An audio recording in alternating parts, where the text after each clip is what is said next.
পালায় আন্দোলন হয় সারা দেশে ভাই, বাংলাদেশের প্রধানমন্ত্রী হাসিনা পালায়। 2024 সালের আজব এক ঘটনা,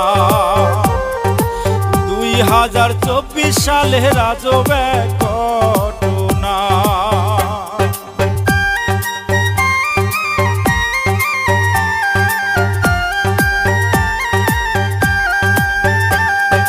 আন্দোলনে ছাত্র ছাত্রী নামিল মাঠে, সাধারণ জনতা ছিল তাদেরও সাথে।